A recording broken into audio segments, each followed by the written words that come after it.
आज ही Doubtnut app download करें। Doubtnut पर होगा अब आपके सभी मैथ्स, केमिस्ट्री, फिजिक्स और बायोलॉजी डाउट्स का सफाया।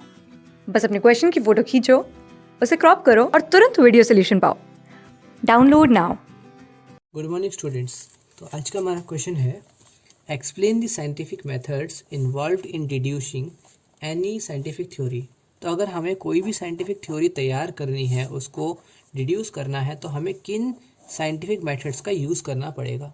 बेसिकली हम लोग किन मेथड्स को यूज़ करें कि हम किसी साइंटिफिक थ्योरी को समझ पाएँ, उसको डिड्यूस कर पाएँ। ठीक है, तो इसको हम स्टार्ट करते हैं। हम लोग इस मेथड में सबसे पहला स्टेप होता है हमारा सिस्टमैटिक ऑब्जर्वेशंस। ओके, तो हम लोग सबसे पहला काम तो यही करते हैं कि हम लोग आसपास ऑब्जर्व करने की कोशिश करते हैं कि कैसी हमारी चीज़ें आसपास हो रही है, नेचर में हमारे आसपास हो क्या क्या रहा है। एग्जाम्पल के लिए न्यूटन ने एक छोटी सी ऑब्जर्वेशन करी कि एप्पल जो है वो उसके सर पे गिरा। ओके, इससे पहले भी बहुतों के सर पे गिरा था, पर किसी ने साइंटिफिकली इस चीज़ को सोचा नहीं। उसने इस चीज़ को सिस्टमेटिकली ऑब्जर्व किया कि अच्छा, एक एप्पल नीचे की तरफ गिरता है, ऊपर क्यों नहीं जाता। फिर उसने इसी चीज़ को और जगहों पे ऑब्जर्व किया होगा कि उसने कोई पत्थर फेंका तो वो भी नीचे गिरा, ऊपर नहीं गया। तो उसने ऐसी ऑब्जर्वेशंस करी और उसको अंदाज़ा लगा कि कुछ तो है जिसको एक्सप्लेन करने की ज़रूरत है कि क्यों हर चीज़ नीचे गिर रही है। तो उसका पहला स्टेप था सिस्टमेटिक ऑब्जर्वेशन। तो आई होप ये स्टेप सबको समझ में आ गया होगा। अब देखो, तुमने ऑब्जर्व कर लिया, तो इसके बाद क्या करोगे। इसके बाद हम करेंगे कंट्रोल्ड एक्सपेरिमेंट्स। ओके, तो अगर हमने इतना काम कर लिया कि ऑब्जर्वेशंस करके समझ आ रहा है कि कुछ ना कुछ तो हो रहा है नेचर में जो एक्सप्लेन नहीं कर पाए अभी तक हम, तो हम लोग क्या करेंगे, एक्सपेरिमेंट्स करेंगे और पता करने की कोशिश करेंगे कि जो चीज़ हमने नेचर में ऑब्जर्व करी, क्या ये हमेशा होती है, क्या ये किसी किसी कंडीशन में नहीं होती।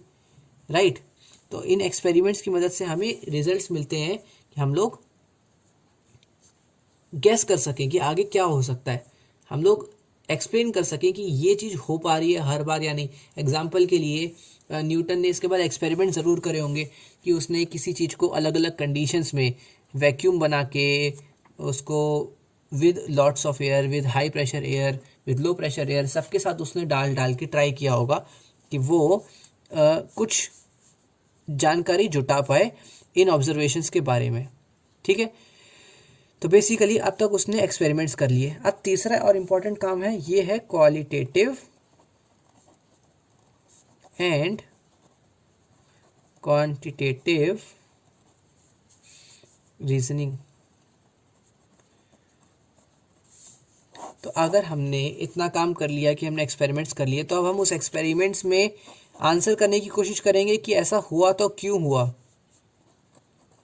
कैसे हुआ, मतलब क्यों हुआ, कैसे हुआ, जो भी हुआ, क्या हुआ, मतलब जो कुछ भी क्वेश्चंस है ना इस टाइप के, ये सारी चीज़ें हम सोचने की कोशिश करते हैं कि अच्छा, ये ऑब्जेक्ट नीचे गिर रहा था तो क्यों गिर रहा था, कैसे गिर रहा था, क्या रीज़न रहा होगा। इसके बाद हम लोग क्वांटिटेटिवली इसको एनालाइज करने की कोशिश करते हैं ताकि हम कुछ वैल्यूज़ वगैरह पता कर सकें इस चीज़ की। जैसे कि कितनी स्पीड से गिरा, अगर कोई ऑब्जेक्ट नीचे गिर रहा है तो कितने फोर्स के साथ गिर रहा है, कितने एक्सलरेशन के साथ गिर रहा है। हमें ये सारी बातों को भी थोड़ा सा रीज़न आउट करना पड़ेगा कि क्या, इससे हमें आपस में पैटर्न्स देखने में हेल्प मिलेगी, हम चीज़ों को समझ पाएंगे, कंसेप्ट डेवलप कर पाएंगे। तो बेसिकली अगर हमने ये समझ लिया कि ऐसा क्यों हो रहा है, हमने वैल्यूज़ के बारे में पता कर लिया, तो अगला काम हम करते हैं मैथमेटिकल मॉडलिंग। तो इसका क्या मतलब है, हम लोग फार्मूलाज बनाते हैं, हम लोग फार्मूले दे देते हैं, हम लोग इक्वेशंस दे देते हैं, जिसके थ्रू हम लोग ना इस सब चीज़ को और ज़्यादा क्लियरली एक्सप्लेन कर सकें। ओके, और इन्हीं सब के थ्रू हम लोग किसी भी एक थ्योरी को ज़्यादा एडवांस बना सकते हैं और ज़्यादा एक्सप्लेनिंग बना सकते हैं, जिससे हम चीज़ों को ज़्यादा सही से समझा पाएँ लोगों को। अगर हमने एक मैथमेटिकल मॉडल तैयार कर लिया, हमने अपनी थ्योरी की इक्वेशंस बना ली, हमने फॉर्मूले तैयार कर लिए, अगला काम होता है प्रिडिक्शन, कि जो हमने थ्योरी समझी तो क्या हम इसकी मदद से आगे की चीज़ों को प्रिडिक्ट कर पा रहे हैं। एग्जाम्पल के लिए, अगर इसके बाद उसने न्यूटन ने सारी चीज़ें कर ली, तो उसको पता चल गया होगा कि फोर्स कितना होता है किसी दो मासेस के बीच में ग्रेविटेशनल फोर्स के कारण।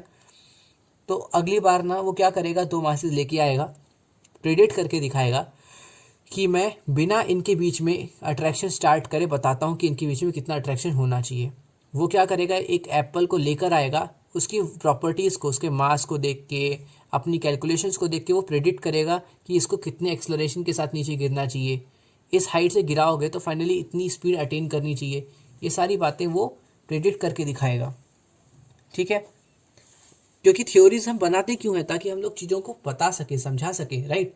हमें कुछ चीज़ें पता होनी चाहिए ना। एग्जाम्पल के लिए देखो, अगर एक गन है, गन में से मैंने एक बुलेट को फायर किया तो गन पीछे जाएगा, ये बात हमें पता है।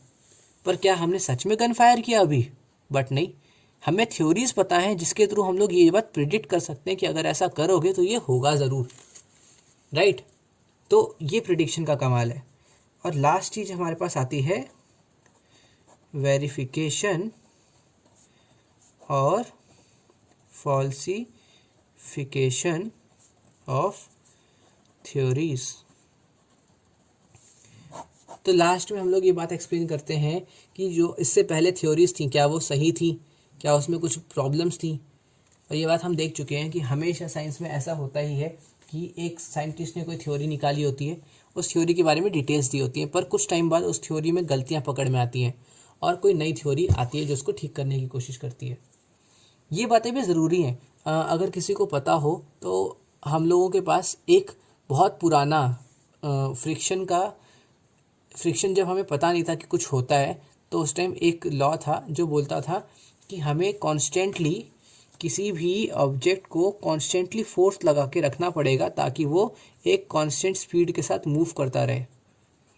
पर ये बात गलत निकली बाद में लोगों ने, किसी और ने ये सारे स्टेप्स फॉलो करे होंगे और उसने कंक्लूजन बताया कि ऐसा इसीलिए हो रहा है कि हमें फोर्स इसीलिए लगा के रखना पड़ रहा है बिकॉज नीचे फ्रिक्शनल फोर्स है जो इसको स्लो डाउन कर रहा था और हम सिर्फ उस फोर्स को काउंटर करने के लिए फोर्स लगा रहे थे।